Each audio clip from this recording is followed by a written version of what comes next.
Querido Mestre Jesus, estamos iniciando mais uma reunião evangélica em nosso querido solar, a nossa casa espiritual, casa que tem nos ensinado a respeito da lei de Deus,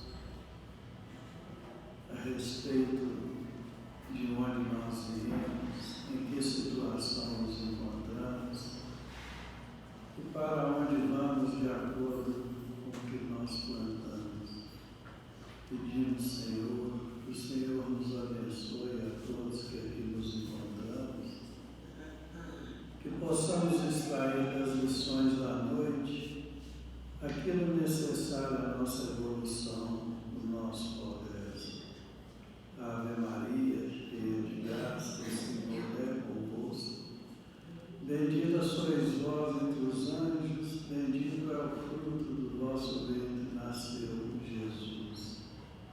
Santa Maria, Mãe de Jesus, rogai a Deus por nós, pobres pecadores, encarnados e desencarnados, hoje, agora e sempre, que assim seja. E em nome de Deus, nosso Pai, de Jesus, nosso bom e amado Mestre, de Paulo de Tarso, patrão de nossa casa, de oração, estudo e trabalho, pedimos permissão para iniciarmos os estudos evangélicos da noite, na santa e bendita paz do Senhor, que assim seja. Meus irmãos, essa noite, os nossos estudos, as nossas reflexões, nós temos o capítulo 11 do Evangelho segundo o Espiritismo, que tem o título de Amar o Próximo como a si mesmo. E os estudos da noite se referem ao subtítulo O Egoísmo.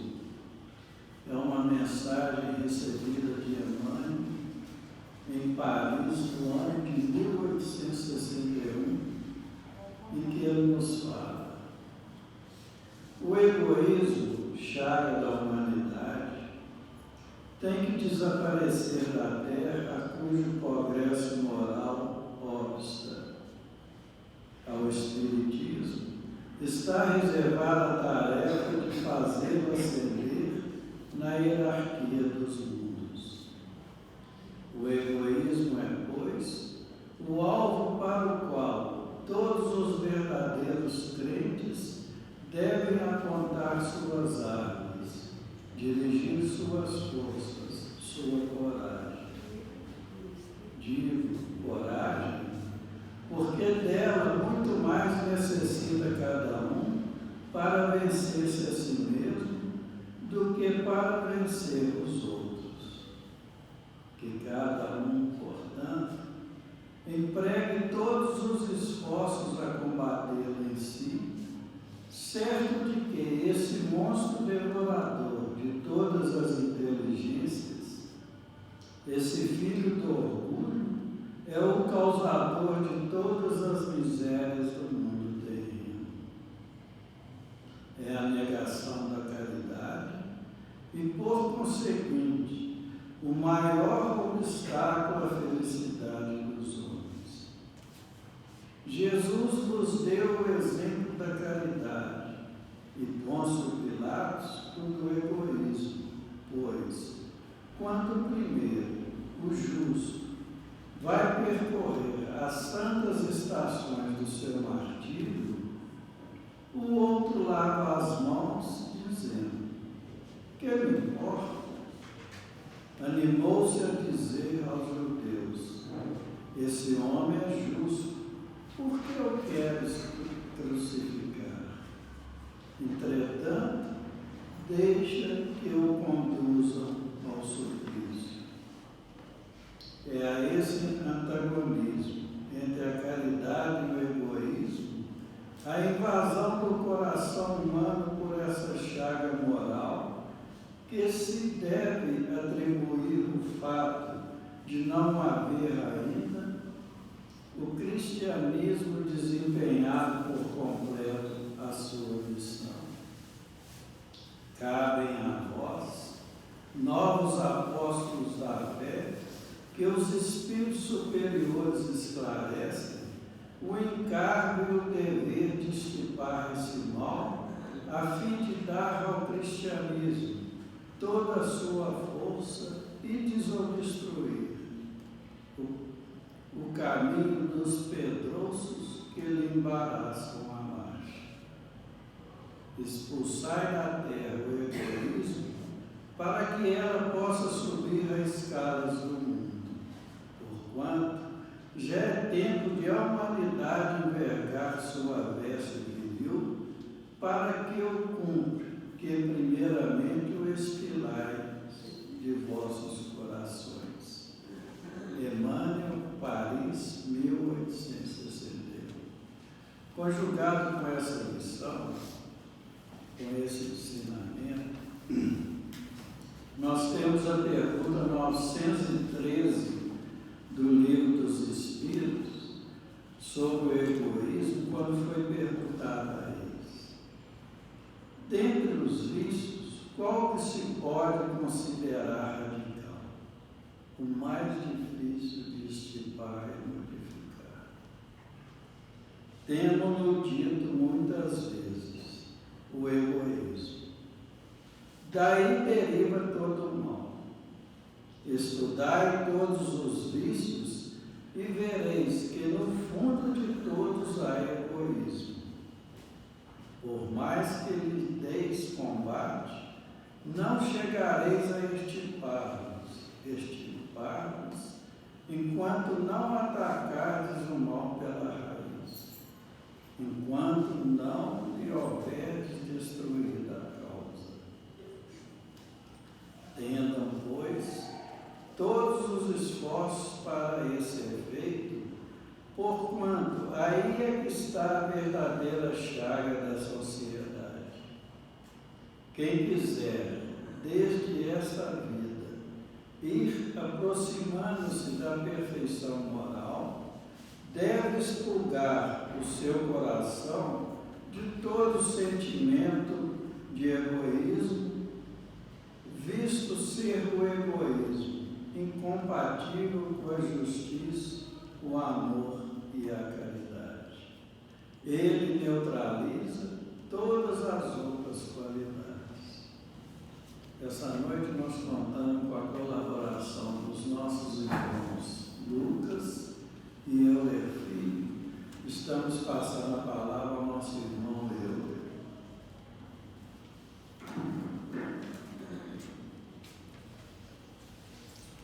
Chico levantara-se cedo e, ao sair de charrete para a fazenda, encontrou-se no caminho com Flaviano, que lhe disse: sabe quem morreu, Chico?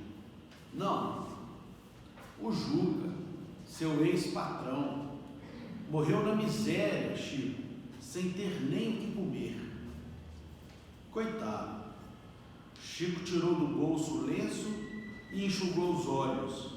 A que horas é o enterro? Creio que vão enterrá-lo a qualquer hora, como indigente, no caixão da prefeitura, isto é, no rabecão. Chico meditou, emocionado, e pediu: Flaviano, faça-me um favor. Vá à casa onde ele desencarnou e peça para esperar um pouco. Vou ver se ele arranja um caixão, mesmo que barato. Flaviano despediu-se e partiu. Chico desceu da charrete e mandou um recado para seu chefe. Recordou seu ex-patrão, figura humilde de bom servidor, que tanto bem lhe fizera.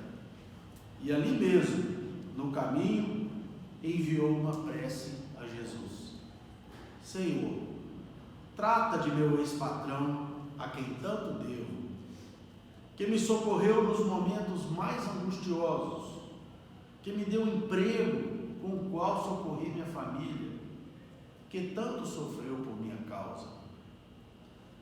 Que eu lhe pague, em parte, a gratidão que lhe devo. Ajude-me, Senhor. tirando o chapéu da cabeça e virando-o de copa para baixo, à guisa de sacola, foi bater de porta em porta, pedindo uma esmola para comprar um caixão para enterrar o seu extinto amigo. Daí a pouco, toda Pedro Leopoldo sabia do sucedido e estava perplexa, se não comovida, com o ato do Chico. Seu pai soube e veio ao seu encontro, tentando demovê-lo daquele petitório. Não, meu pai, não posso deixar de pagar tão grande dívida a quem tanto colaborou conosco. Um pobre cego, muito conhecido em Pedro Leopoldo, foi inteirado da nobre ação do Chico, a quem estimava. Esbarrou com ele. Por que tanta pressa, Chico? Meu amigo, estou pedindo esmolas para enterrar o meu ex-patrão. O seu Juca? Eu já soube. Coitado, tão bom. Espera aí então, Chico. Tenho aqui algum dinheiro que me deram de esmola ontem e hoje. E despejou no chapéu do Chico tudo o que havia arrecadado até ali. Chico olhou-lhe os olhos mortos e sem luz. Viu-os cheios de lágrimas e comoveu-se ainda mais. Obrigado, meu amigo. Que Jesus lhe pague o sacrifício. Comprou então com o dinheiro esmolado um caixão simples. Providenciou o enterro, acompanhou-o até o cemitério e já tarde regressou à casa. Tinha vivido um grande dia. Sentou-se à entrada da porta. Lá dentro, os irmãos e os pais e o pai observavam-no comovidos. Em prece muda, agradeceu a Jesus. Emmanuel, mesmo autor aqui da nossa lição do Evangelho, lhe apareceu e lhe sorriu. O sorriso de seu bondoso guia lhe disse absolutamente tudo. Chico entendeu. Ganhara o dia, pagaram uma dívida e deram de si um testemunho de humildade, de gratidão e de amor ao Divino Mestre. É com essa passagem de Chico, meus prezados irmãos, que nós iniciamos o nosso estudo dessa noite, que fala do egoísmo. E como nos diz aqui o Espírito respondeu a Kardec a sua pergunta sobre o egoísmo é o defeito mais radical,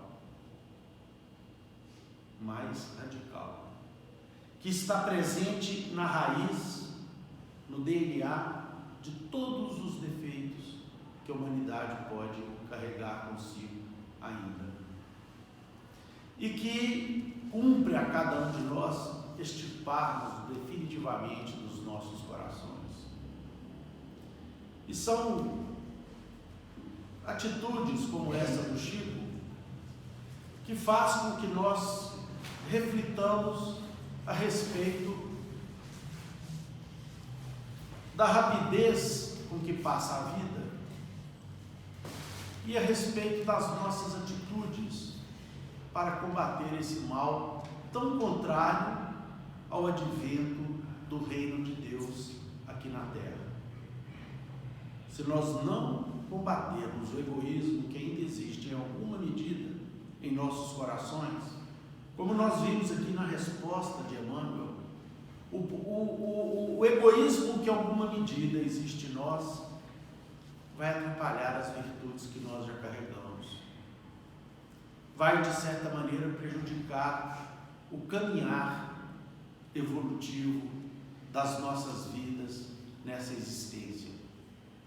É preciso que nós compreendamos que o combate ao egoísmo precisa fundamentalmente requerer um olhar que saia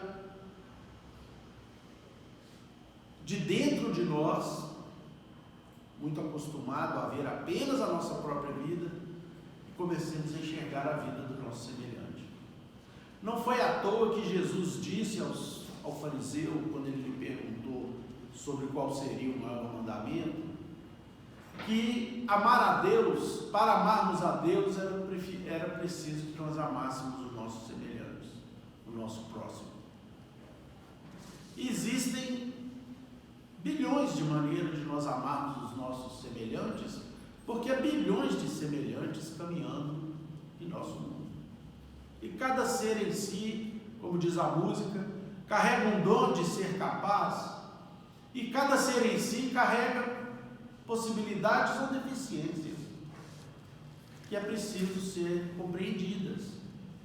E essas deficiências precisam ser inicialmente aceitas por nós. Nós temos que compreender lá na essência dos nossos espíritos que nós temos dificuldades, nós temos defeitos, alguns deles graves, capazes de inviabilizar uma encarnação nossa aqui na Terra. Agora é preciso que a gente olhe isso com sinceridade. É preciso que nós não nos acostumemos com aquilo que nós trazemos e que é uma herança ainda de vidas anteriores, onde nós éramos profundamente egoístas. Como nos dizem que os espíritos, a pessoa extremamente ciumenta, ela é ciumenta porque é egoísta. A pessoa extremamente nervosa, irritadiça, o é por causa do egoísmo do seu coração. Porque não consegue enxergar a necessidade do próximo ter paz ou paciência da nossa parte.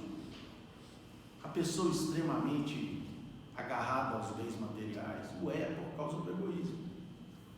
A pessoa que tem uma visão ainda estreita das relações humanas, imaginando que as relações humanas se dão apenas em razão do dinheiro, da cultura, do poder, entende assim porque o seu coração ainda está cheio de egoísmo. As pessoas que tendem ao isolamento, que têm dificuldade de se comunicar ou conviver com os seus semelhantes, são assim por causa do egoísmo em seus corações. Então nós temos que estar muito atentos para aquilo que os espíritos chamam de chaga moral da humanidade, a fim de que nós não nos esqueçamos de que o egoísmo obstaculiza o progresso do mundo e deve ser o objetivo que precisamos mirar, a direção que devemos dar às nossas forças, o alvo que os crentes devem apontar, para o qual os crentes devem apontar as suas armas. Isso é o Evangelho segundo o Espiritismo que nos traz. Meus irmãos, nós temos aqui para o nosso comentário dessa noite a explicação de Kardec ao tema, onde ele nos ensina que a vitória sobre os nossos erros exige diariamente uma ginástica, um enorme esforço atlético que devemos empreender. E existe uma história, uma parábola, que eu não sei sinceramente, eu não me lembro quem é o autor, mas que eu anotei numa ocasião, e se não anotei autor, ele talvez não tenha um autor conhecido, mas eu vou trazer aqui para vocês que é muito interessante. É uma passagem com o nosso querido Santo Antônio, né? Santo Antônio de Pádua. Dizem que Santo Antônio desejava se tornar um santo. Ele ainda não era um santo, e desejava se tornar um santo. E ele orou para Deus e se isolou em um local ermo, e diariamente ele fazia um enorme esforço para combater as suas más tendências. Acontece que um diabo apareceu e, vendo aquele esforço todo de Santo Antônio, resolveu testá-lo através de inúmeros diabrites, de inúmeras tentações, e uma vez tentou pelo poder, tentou pela questão do sexo, do dinheiro, do ódio, do abandono e da pobreza. Todas essas tentações, provações, Santo Antônio venceu. todas elas. E venceu por louvor, diga-se de passagem. E o diabo, então, com o tempo, acabou se cansando, porque ele não conseguia obter o seu objetivo de forma nenhuma. E como ele viu que não teria jeito, ele desistiu e se preparou para ir embora. Quando o diabo já ia saindo, o Santo Antônio elevou os olhos e os braços a Deus e falou assim: graças a Deus, agora eu virei um santo. No que ele falou isso, o diabo pensou: opa, vou voltar para trás. Agora surgiu uma real oportunidade para eu poder continuar minhas tentativas. E voltou para tentar o nosso Santo Antônio. Como nós sabemos pela história, com certeza não conseguiu. Mas ele viu que pela vaidade, que é uma filha dileta do sentimento de egoísmo, de imaginar que nós somos muito mais do que de fato somos, nós abrimos brechas perigosíssimas em nossos corações para o assédio das sombras.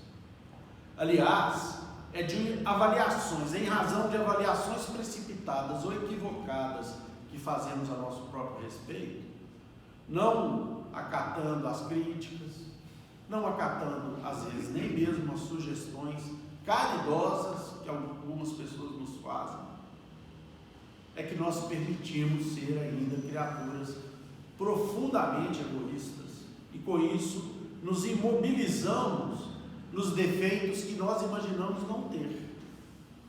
E aí somos capazes de repetir quase que indefinidamente velhos e surrados equívocos que insistimos em trazer dentro de nós e que nós não conseguimos imaginar que temos sequer, né?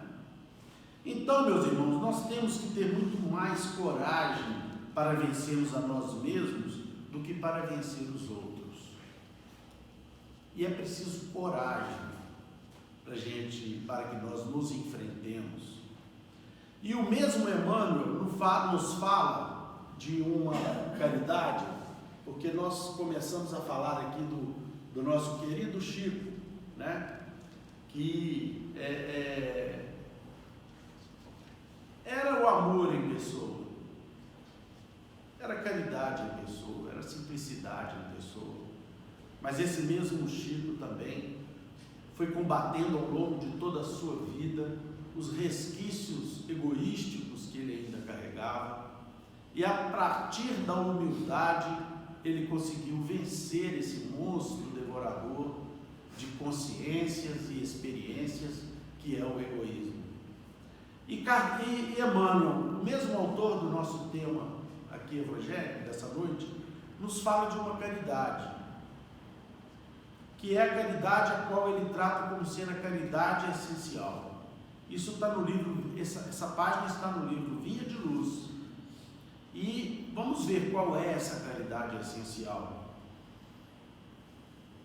Ele comenta aqui um versículo de João, o evangelista, que diz o seguinte: e a caridade é esta, que andemos segundo os seus mandamentos.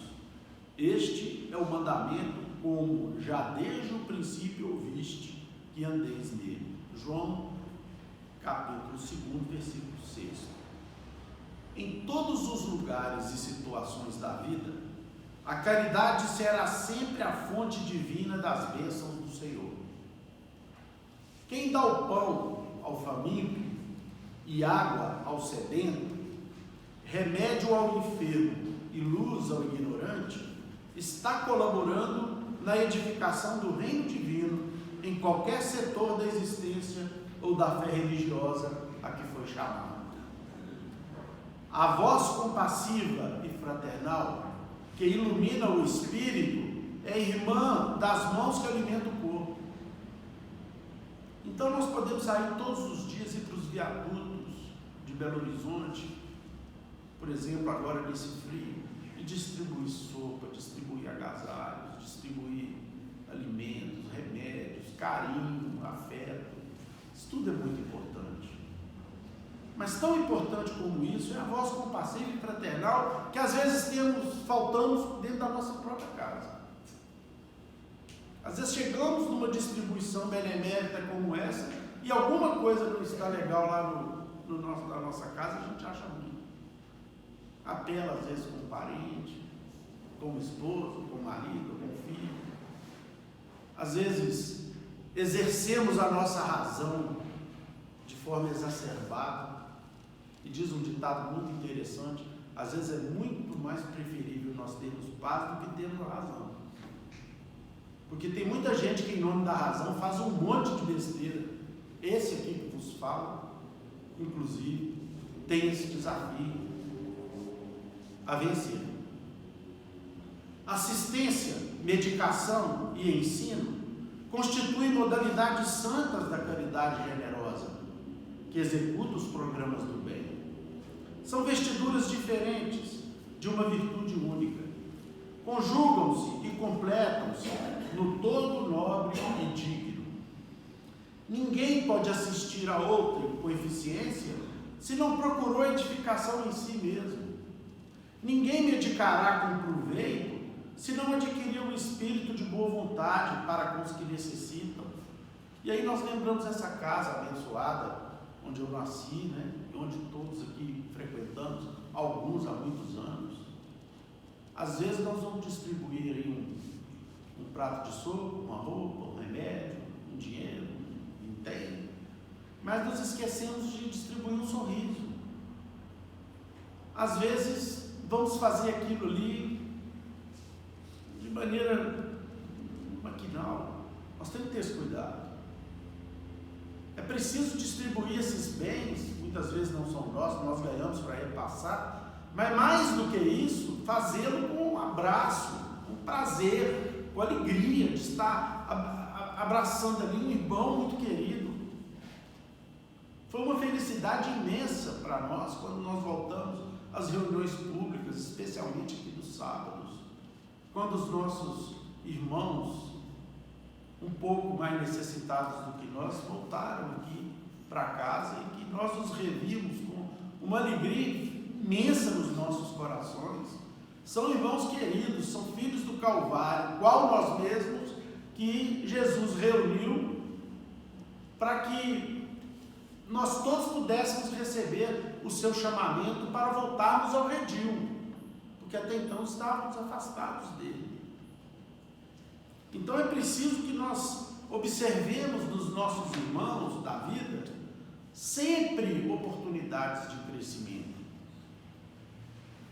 mesmo aqueles que nos desafiam a paciência, que são ingratos conosco.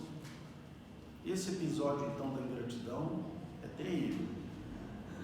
Dizem que o dia do benefício é a véspera da ingratidão, né? As pessoas falam isso, mas assim nós não podemos fazer o bem esperando paga, esperando reconhecimento.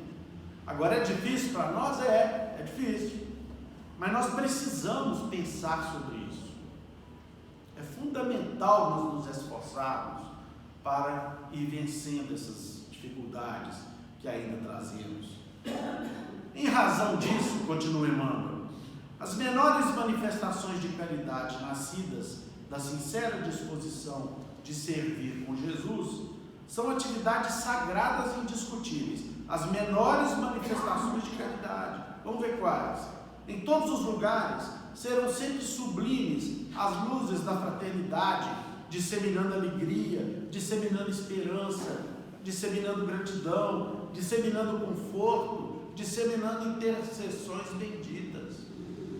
E aí ele continua: antes, porém, da caridade que se manifesta exteriormente nos variados setores da vida, pratiquemos a caridade essencial, sem o que não poderemos efetuar a edificação e a redenção em nós mesmos. São essas aqui que Emmanuel nos relatou.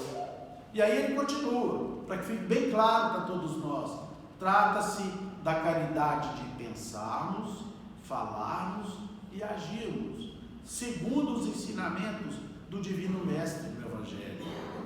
é a caridade de vivermos verdadeiramente nele, para que ele viva em nós.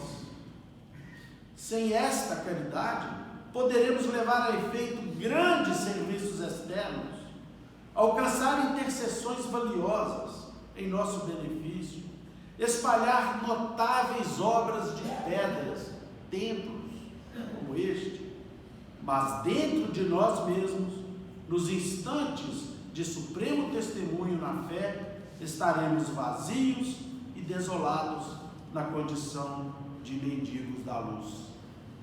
Então, meus caríssimos irmãos, minhas caríssimas irmãs, a caridade essencial não custa dinheiro, custa esforço, muito mais do que dinheiro.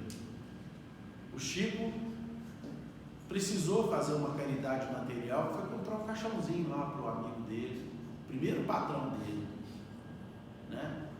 Às vezes nós temos um patrão e porque não concordamos ali com o que ele diz, o que a gente faz? Vai lá na Justiça do Trabalho. Às vezes pedir até o que não é muito devido. O nosso querido amigo aqui, que foi o patrão do Chico, fez com que o Chico pensasse o seguinte: ele me deu a oportunidade de viver por um tempo. Ele botou o pão na minha mesa por um tempo. Ele me ajudou a vestir, a andar com dignidade, porque ter um trabalho é algo que nos faz mais dignos. Porque tem uma poesia que foi musicada que fala que o homem e a mulher, né, sem trabalho não tem honra, né? Ou seja, nós todos precisamos do trabalho para que nós possamos viver dignamente na terra. É o trabalho honesto que nos proporciona isso. E isso para nós tem que ser motivo de extrema gratidão. Por mais simples que o trabalho seja, por mais duro que às vezes o nosso patrão seja, mas é ele que está pondo o pão na nossa mesa. E isso precisa ser compreendido, porque a gratidão, ainda na adversidade, é uma manifestação das mais puras de amor. De amor.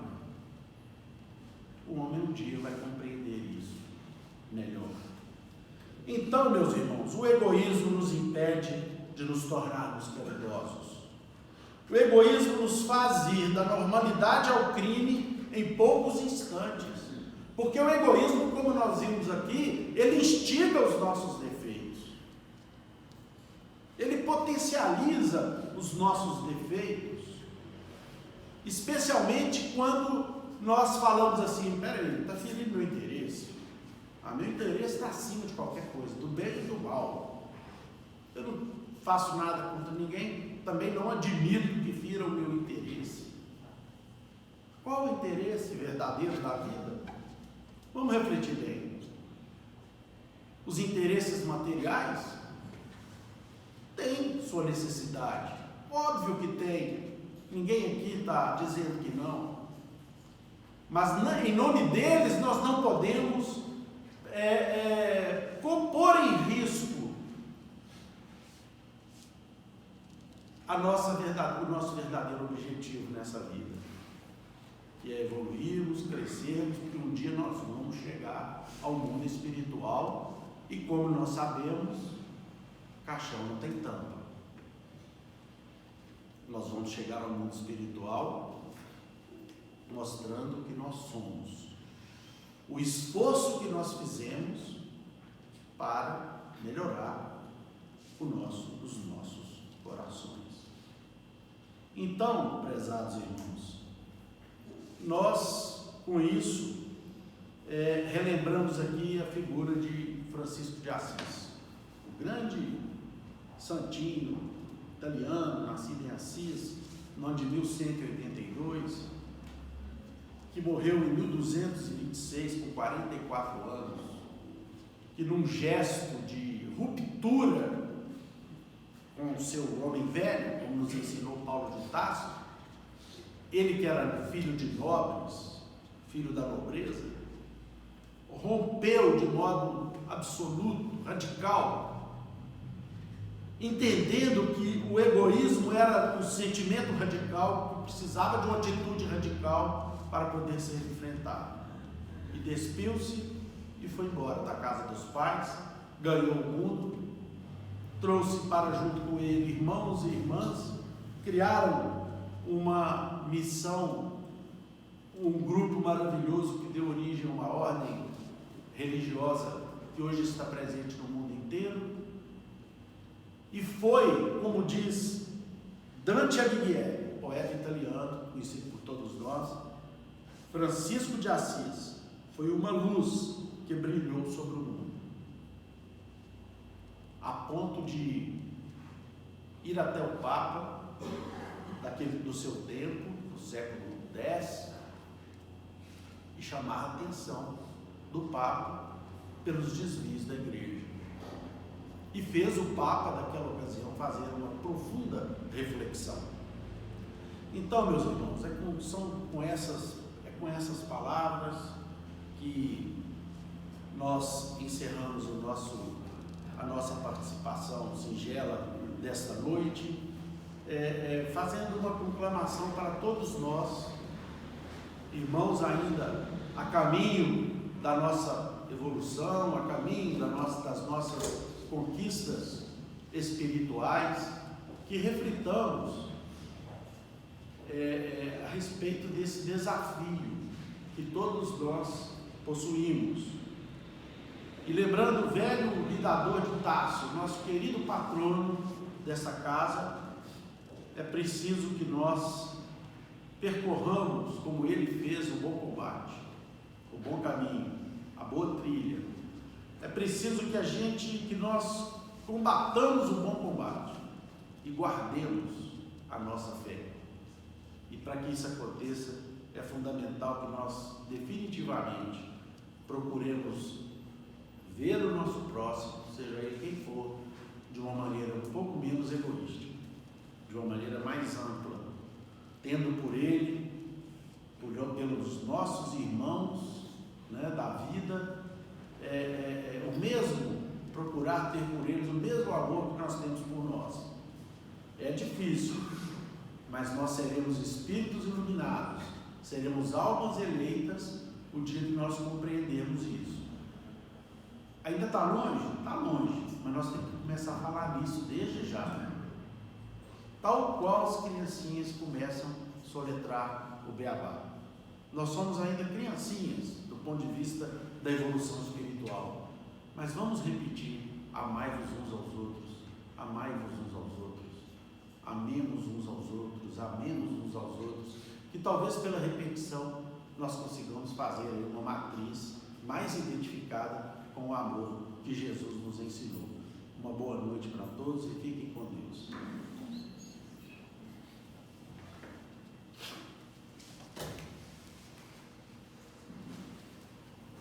Meus caros irmãos e amigos, boa noite a todos.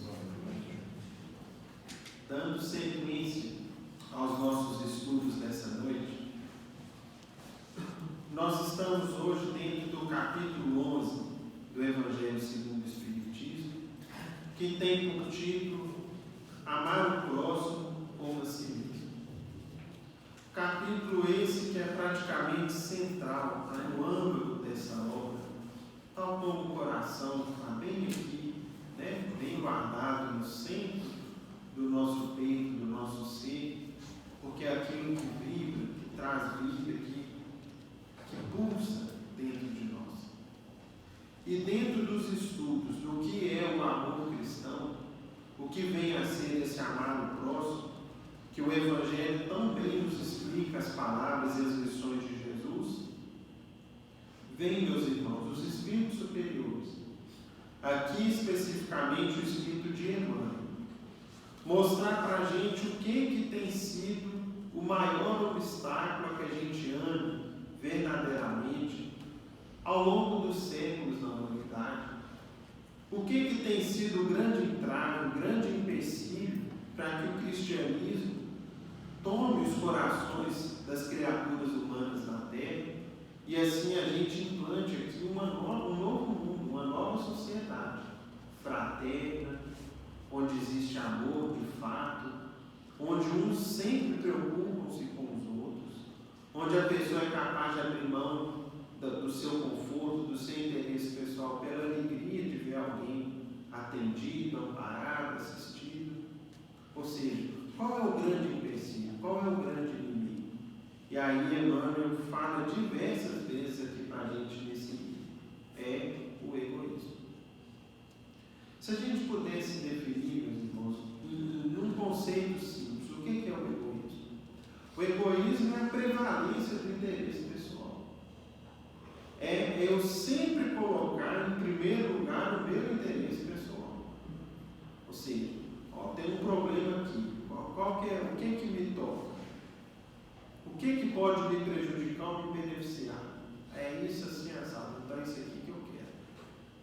É essa busca incessante, intransigente, pelo interesse pessoal, por atender o meu conforto, o meu bem-estar, as minhas aspirações, os meus desejos, os meus anseios, e até mesmo atender os meus vícios. Essa defesa que a gente faz, né?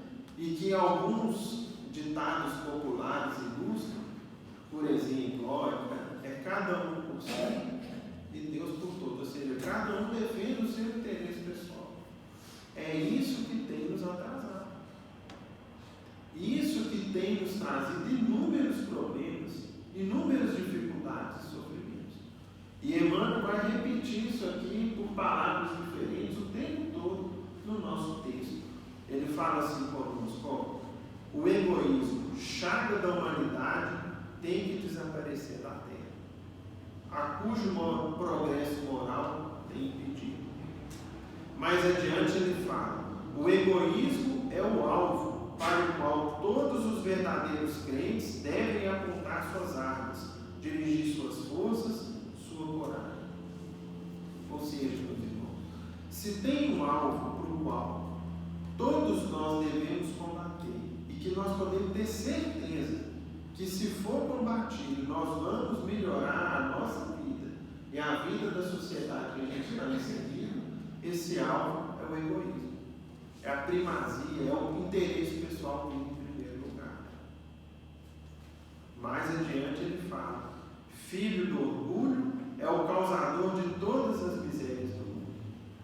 Onde existe egoísmo, o amor diminui. O amor esfria ou deixa de existir, porque eu estou ali defendendo meu interesse pessoal. Eu sou incapaz de sentir o que o outro passa. Eu sou incapaz de perceber. Eu sou indiferente ao que o outro está passando. Não me toca, né? Enquanto eu estiver aqui no meu isolamento, no meu castelo aqui de conforto, de ilusões, de prazeres, de bem-estar, o resto, Deus cuida deles. Esse tipo de raciocínio, meus irmãos, é o que tem nos atrasado. Porque se hoje eu estou numa situação que possa me ser favorável, e amanhã? A vida dá tantas voltas em todos os sentidos. Hoje eu tenho a força e a saúde da juventude, e amanhã, na velhice, quando eu estiver dependendo, mais fraco, mais dependente. Hoje eu posso ter condições materiais que me proporcionam os bens necessários com a vida de relativo conforto, e amanhã? Eu não sei. E como que eu tratei as pessoas que, quando eu estava bem, dependeram? Talvez elas vão agir para conosco da mesma forma. Se formos solidários, fraternos, a gente vai colher solidariedade e fraternidade. Do contrário, nós vamos colher aquilo que nós plantamos também: indiferença e egoísmo da parte do nosso semelhante. Continua Emmanuel: expulsar da terra o egoísmo, para que ela possa subir na escala dos mundos, porquanto já é tempo da humanidade envergar sua veste viril, mas para que o cumpre, que primeiramente os pilares dos vossos corações. Então, meus irmãos, está aqui o texto dizendo para a gente que é o grande alvo, é o grande ponto a ser combatido. Só que aí a gente não pode, a partir dessas afirmações de Emmanuel, pensar o seguinte: eu vou combater o egoísmo dos outros. Não. Comece com a gente. Nossa, eu observo tanto egoísmo das pessoas, eu vou começar a corrigir mais as pessoas. Nada disso. Olhemos mais para nós. Aumentemos a percepção em relação a nós mesmos, a nossa conduta, ao que a gente tem feito ou deixado de fazer. Até que ponto eu também sou intransigente para defender o meu interesse, eu sou incapaz de abrir mão, eu não levo desaforo para casa, eu sou vaidoso, orgulhoso e etc. Eu sou incapaz de perdoar. Então, Emmanuel nos aponta tudo isso e nos fala o seguinte: vamos começar a combater? Vamos ajustar o nosso esforço e a nossa coragem apreciável? Sim. Onde começa? Dentro de nós. Cada um consigo mesmo. E à medida que eu fizer esse combate verdadeiro e começar a modificar muitas atitudes com as quais marcam a minha vida, as pessoas à minha volta vão perceber. E com isso a gente já vai transformando a realidade. Pois bem, meus amigos, Emmanuel, que trouxe para a gente essa lição, algumas décadas depois, já através do nosso querido Chico Xavier, fez para a gente um comentário em torno desse tema, que está presente no livro Religião dos Espíritos. Lá Emmanuel vai trazer para a gente uma página intitulada assim, Carrasco, ou seja, inimigo, no qual ele nos fala: verdugo, ou seja, inimigo invisível, onde se lhe evidencia a influência, onde o egoísmo aparece a rebeldia e o azedume, preparando a perturbação e a discórdia. Mostra-se na alma que lhe ouve as pérfidas, as infelizes sugestões, à maneira de uma fera oculta que se atira sobre a presa, assimilando-lhe a faixa de treva. Ou seja, nós, quando absorvemos em nós a defesa do egoísmo, a defesa do interesse pessoal, esquecemos ou deixamos de lado os sofrimentos, as aflições de quem está à nossa volta, cai a mente em aflitiva cegueira, dentro da qual não mais enxerga, senão a si mesmo. Ou seja, a pessoa egoísta, aos poucos, vai cegando-se e deixa de observar a sua volta. E assim, dominada a criatura, ao pé dos outros, é a personificação da exigência. Vejam que o que Emmanuel vai falar para a gente, o passo a passo que acontece quando a gente não combate esse inimigo terrível. A pessoa cada vez mais torna-se cada vez mais exigente, desmandando-se a cada instante em reclamações descabidas, incapaz de anotar os sofrimentos alheios. Pisa nas dores do próximo com a dureza do bronze e recebe os pedidos com a agressividade do espinheiro, expelindo pragas e maldições. Onde surge, ou seja, quando a criatura se instala, aonde quer que ela vá, pede os primeiros lugares, os lugares de destaque, de relevo, em qualquer organização, qualquer agremiação que ele participe. E se lhe negam a face das tarefas que a Previdência organiza, não se deixa de evocar direitos imaginários, condenando sem análise tudo que se lhe opõe ao ponto de vista. Então aí passa a estar todo mundo errado, se ele não é atendido ali e colocado nos lugares de evidência. Desatendida nos caprichos particulares com que se aproxima dos setores de luta que desconhece, mastiga a maledicência ou gargalha o sarcasmo. Então entrega-se à maledicência, a falar mal das pessoas, ou ao sarcasmo, a ironia, lançando lodo e veneno sobre nomes e circunstâncias que demandam respeito. Se alguém formula ponderações buscando o ânimo, a sensatez, aí surge alguém ali, pondera e tenta aconselhar, grita desesperada contra tudo que não seja adoração a si mesmo, na falsa estimativa dos linguados valores que carrega no fardo de ignorância e presunção. E então a pessoa, invigilante e infeliz, assim transformada em temível fantasma de incompreensão e de intransigência, enrodilha-se, ou seja, circula em torno da própria sombra, como a tartaruga na carapaça. e em lastimável isolamento de espírito, não sabe entender ou perdoar para ser também perdoada e entendida, enquistando-se na inconformação que aumenta em seu pensamento e em suas atitudes, em suas palavras e em seus atos, tiranizando-lhe a vida como uma enfermidade letal que vai se avolumando no corpo pela multiplicação de perigosas bactérias. Então vejam a proporção que o egoísmo vai tomando e como que a nossa conduta pode ir se degenerando se a gente não combate essa chaga.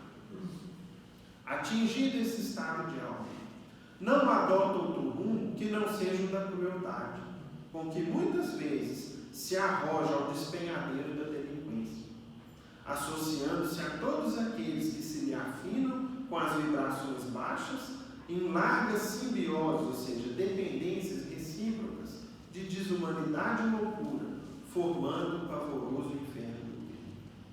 Então, meus irmãos, nos dá a impressão aqui que Emmanuel está exagerando, mas não é nada disso. Se nós não acendermos os nossos alertas e a nossa vigilância para combater essa chaga, ela é capaz de alastrar-se em nosso espírito, haja vista as tendências que a gente já traz, nos levando a profundos desequilíbrios e a faltas de difícil reparação. Termina Emmanuel dizendo assim: irmãos, precatai-vos, ou seja, tomem cuidado contra semelhante perseguidor, vestindo o coração na túnica da humildade, que tudo compreende e a todos serve, sem cogitar de si mesmo, porque esse estranho carrasco que nos alenta, que nos alimenta o egoísmo, em toda parte chama-se orgulho. Então, orgulho e egoísmo se confundem e andam juntos. E Emmanuel nos previne para que a gente tome muito cuidado, porque grandes quedas podem ser cometidas por nós. E nessa linha, meus amigos, de observarmos as quedas que irmãos nossos cometeram, para que a gente aprenda e previna-se com relação à nossa conduta pessoal, nós trouxemos aqui para os irmãos um trecho novo que até então não havíamos utilizado para fins de comentário e de ilustração nos estudos aqui dessa casa. Esse trecho selecionado está no livro Libertação, de André Luiz, e vai nos dizer respeito a um irmão nosso que estava há alguns séculos numa região de sofrimento do mundo espiritual e lá comandava centenas de perseguidores, de irmãos infelizes que vêm ao longo dos tempos tentando as criaturas, nos colocando à prova, trazendo dificuldades no nosso dia a dia, em processos obsessivos de toda ordem, que se espalham pela terra e que são passíveis de nos atingir a todos, em maior ou menor grau. Para começar essa passagem, vamos aqui citar o comentário de André Luiz da chegada de um espírito muito elevado, lá no plano espiritual, que ele observou de uma hora para outra. André Luiz começa dizendo assim: ainda não voltar a mim mesmo de uma salutar divagação, quando lençol de alva substância, coroada de tons dourados, se fez visível no alto. Então, eis que surge, em breves instantes, revestida de luz, outra mensageira luminosa. Então, chega um espírito feminino, ostentado, né, em seu pé do espírito a forma de mulher, muito luminosa, um espírito que vinha do alto. De seus olhos irradiava doce magnetismo. Trajava uma túnica estruturada em fina gaze azul radiosa e desceu, ereta e digna, fitando-no suavemente à procura de alguém com interesse particular. Então essa mensageira do alto surgiu procurando alguém especificamente. O instrutor, então, que se chamava Gúbio, de André Luiz, ergueu-se reverente e caminhou na direção dela, qual discípulo obediente. A recém-chegada pronunciou frases de paz sem afetar-se e endereçou-lhe a palavra em tom de infinita ternura. Irmão Rubio, agradeço-te o concurso, a ajuda valiosa. Creio haver chegado efetivamente o instante de aceitar-te a ajuda fraterna, em favor da libertação do meu infortunário Gregório. Espero há séculos pela renovação e penitência dele. Impressionado pelos imensos recursos do poder, no passado distante, cometeu hediondos crimes da inteligência. Então ela vinha pedir ajuda de Rubio em favor de Gregório, que numa vida, numa encarnação passada, exatamente por deixar com que o egoísmo tomasse conta de seu coração e tendo em suas mãos poder, influência, havia cometido uma série de crimes que trouxeram para ele pesada bagagem espiritual.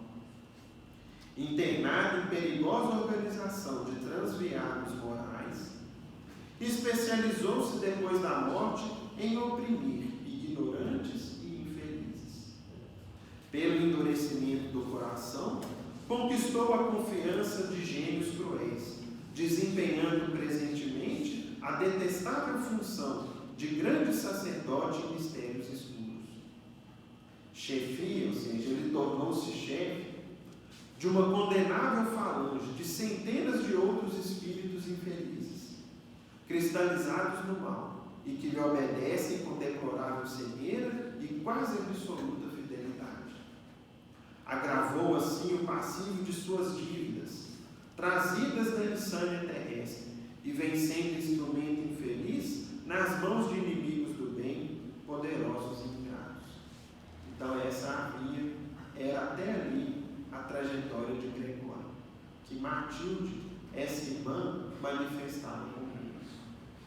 Entretanto, há 50 anos, vejam o que é o tempo, meus irmãos, e o que os vícios e as quedas morais nos provocam no mundo espiritual. O tempo às vezes se dilata muito mais do que a gente imagina. Há 50 anos, porém, já consigo aproximar-me dele, mentalmente. Recalcitrante e duro a princípio, Gregório agora experimenta algum tédio, e o que constitui uma bênção nos corações infiéis ao Senhor. Já lhe surpreende no espírito alguns rudimentos da necessária transformação. Ainda não chora sob o guante do arrependimento, e parece-me longe do remorso que salva. Entretanto, já duvida da vitória do mal, e abriga interrogações em sua mente enegrecida. Não é tão severo no comando dos espíritos desventurados que lhe seguem as determinações, e o colapso de sua resistência não me parece remoto. Ou seja, ela então, de 50 anos para cá, via as primeiras brechas com que aquele espírito endurecido no egoísmo e no mal poderia ceder, e para tanto ela pedia a ajuda de Deus. Irmão, perdoa-me o pranto que não significa mágoa. Na pauta do julgamento humano comum, meu filho espiritual será talvez um monstro. Agora vejam o que é uma mãe, meus amigos. Para mim, contudo, é uma joia primorosa, do coração ansioso e enternecido. Penso nele como se tivesse perdido a pérola mais linda num mar de lama, e tremo de alegria ao considerar que vou reencontrá-lo. Não é paixão doentia que vibra em minhas palavras, é o amor que Jesus acendeu em nós desde o princípio. Estamos presos diante de Deus pelo magnetismo divino, tanto quanto as estrelas se mandam umas às outras no império universal. Não encontrarei o céu sem que os sentimentos de Gregório se voltem igualmente para a eterna sabedoria, alimentando-nos na criação com os raios de vida imperecível que emitimos uns para com os outros. Como surpreender a perfeita ventura se recebo do Filho amado tão somente raio de forças em desequilíbrio? E aí então Rubio responde para ela: nobre Matilde, estamos prontos, fale as ordens. Por mais que fizéssemos por tua alegria, nosso esforço seria pequenino diante dos sacrifícios que te empenhas por nós todos. E aí, meus irmãos, ela então vai falar qual é o planejamento dela em benefício de Gregório, aquele que lhe foi filho e que se encontrava ainda em tanto desequilíbrio no mundo espiritual. Num sorriso triste, prosseguiu a respeitar o Senhor. Descerei dentro de breves anos para novamente o torvelinho das lutas carnais, ou seja, eu vou reencarnar, a fim de esperar Gregório em existência de resgate difícil e doloroso. Educá-lo-ei sobre os princípios superiores que regem a vida. Então, vou voltar para educá-lo firmemente. Crescerá sob minha inspiração imediata e receberá a prova perigosa e aflitiva da riqueza material. Vejam, meus irmãos, como que do ponto de vista espiritual os nossos pontos de vista se modificam. A riqueza material viria para eles como uma prova, como uma dificuldade a ser vencida e como um instrumento para o reerguimento dele. Como? É de nosso plano que ele acolha, ao longo do tempo, em trabalho gradativo, a extensa legião de servidores viciados que hoje o seguem e a ele obedecem, a fim de encaminhá-los, tanto os possivelmente encarnados quanto os desencarnados, através do carreiro de santificação pela disciplina benéfica e construtivo suor. Ou seja, ele vai vir com dinheiro e todos esses que servem ele hoje para essa oficina infeliz da obsessão, da perseguição, serão seus subordinados, mas agora em trabalhos do bem, em trabalhos construtivos. Vai sofrer calúnias e vilipêndios, será muitas vezes humilhado à face dos homens, triunfará nos bens efêmeros e nas honrarias mentirosas, receberá no desdobramento da tarefa tentações de toda espécie, que lhe serão desfechadas pela colônia da ignorância, perversidade e delinquência a que atualmente ele está ligado. E conhecerá, depois de experiências difíceis, a deserção dos falsos amigos, o abandono, a miséria, a enfermidade, a velhice e a solidão. Apegar-se-á profundamente ao meu carinho, na infância, na mocidade e na madureza. Entretanto, quando vier a colher as provações mais duras, já terei voltado na viagem do túmulo. Nessa época, porém, que prescindo de tão longe, meu coração materno, embora na esfera espiritual, encorajá-lo-á, passo a passo, na direção do esperado e sonhado triunfo. Nas amarguras e desilusões que o ajudarão a reestruturar e aperfeiçoar os poderes da mente, minha voz de amor eterno será por ele registrada com mais precisão. Até lá, porém, compete-me trabalhar muito e sem desânimo, com muito aproveitamento das horas. Moverei as cordas da intercessão sublime, mobilizarei meus amigos, rogarei a Jesus fortaleza e serenidade. Iniciaremos a liberação com teu abnegado concurso na zona abismal. Então, o começo daquilo seria uma descida de Públio e de André Luiz e mais um cooperador, até regiões de muito sofrimento no mundo espiritual, para poderem ali interferir junto dele, disfarçados conforme o livro narra aqui adiante. E conclui ela dizendo assim: a hora é chegada, o Senhor estará conosco, há tempo de plantar e tempo de colher. Gregório e eu semearemos de novo, seremos mãe e filho outra vez. Vejam então, meus irmãos, os mecanismos do mundo espiritual para que a gente se corrija, para que a gente se emite. E não achemos que nos basta pensar ou falar o seguinte: eu sou assim mesmo, numa outra encarnação eu corrijo, conforme a gente já sabe hoje das vidas sucessivas dentro do Espiritismo. Mas quais as consequências das minhas imperfeições hoje? Até que ponto eu estou me afundando moralmente ou me comprometendo com inteligências infelizes, com irmãos nossos em desequilíbrio, a partir dos vícios que eu ainda tenho, dos maus costumes que eu ainda tenho, da forma errada de viver de acordo com o Evangelho. Tudo isso aconteceu com Gregório, que após uma vida infeliz, entrou para uma legião de espíritos em desequilíbrio, de irmãos nossos, e ali ele foi agravando cada vez mais o sofrimento e as dificuldades dele. Ou seja, não basta a gente desencarnar em desequilíbrio e achar, eu vou passar um período de tratamento espiritual, depois eu vou reencarnar de novo, esse aqui eu corrijo depois, esse aqui também. Quais as companhias que nos esperam, de acordo com a vida que a gente tem levado? Até que ponto eu me vinculo a essas inteligências infelizes para dificultar depois um processo encarnatório? Todo aquele planejamento de Matilde era um planejamento complexo. E eram ideias, planos, e colocar isso em prática. A gente sabe as dificuldades que tem. Por isso, meus irmãos, não deixemos com que essa chaga tome conta do nosso coração.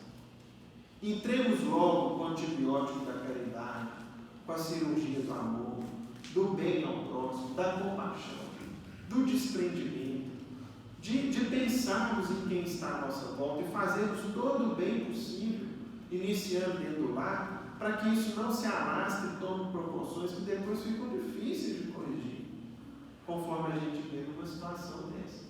E outra reflexão que a gente traz, meus irmãos. Imagine para uma mãe dessa, qual que era a tarefa prioritária dela na vida.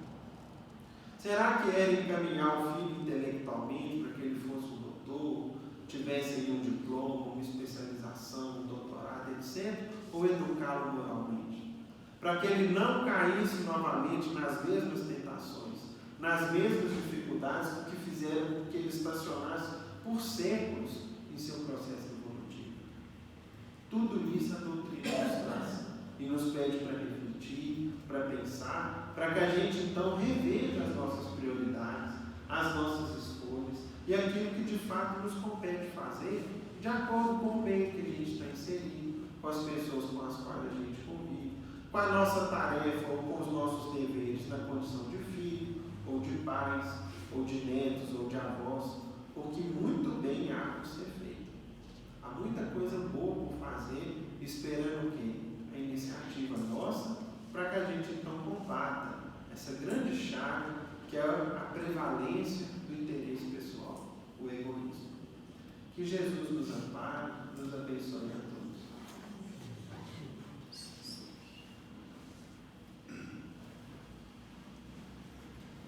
Querido Mestre Jesus, nós nos sentimos agradecidos, esclarecidos e amparados pelas vibrações que nos envolvem a todos. Agradecemos, Senhor, pelas lições da noite, nos mostrando uma das maiores chagas que a humanidade traz consigo. Nós somos viandantes a várias encarnações e trazemos conosco imperfeições que atrasam a nossa evolução espiritual. Por isso, devido às enfermidades, às limitações que somos portadores, pedimos aos nossos irmãos maiores que mantenham sempre vivas em nosso coração essas lições que temos aprendido através do Consolador prometido, a doutrina do Espírito, que saibamos vivê-las em nosso dia a dia. Abençoe-nos, Senhor, todos os que aqui nos encontramos, encarnados e desencarnados, estendendo a cada um de acordo com o grau de merecimento e a sua necessidade. Que essas bênçãos sejam extensivas aos nossos lares, aos hospitais, aos cancerosários, aos leprosários, aos manicômios, aos presídios, aonde houver dor, aflição, padecimento, Que um emissário seu esteja sempre presente, levando consolo, a resignação e a paz. Pai nosso que estais nos céus, santificado seja o vosso santo nome. Venha a nós o vosso reino, seja feita a vossa vontade, assim na terra como nos céus. O pão nosso de cada dia dai-nos hoje. Perdoai, Senhor, as nossas ofensas, assim como perdoarmos aqueles que nos têm ofendido. Não nos deixes cair em tentações, porque vosso é o reino, a misericórdia e a glória para todos sempre, que assim seja. Em nome de Deus, nosso Pai, de Jesus, nosso bom e amado Mestre, e de Paulo de Tarso, patrão de nossa casa, de oração, estudo e trabalho, pedimos permissão para encerrarmos os estudos evangélicos da noite, na santa e bendita paz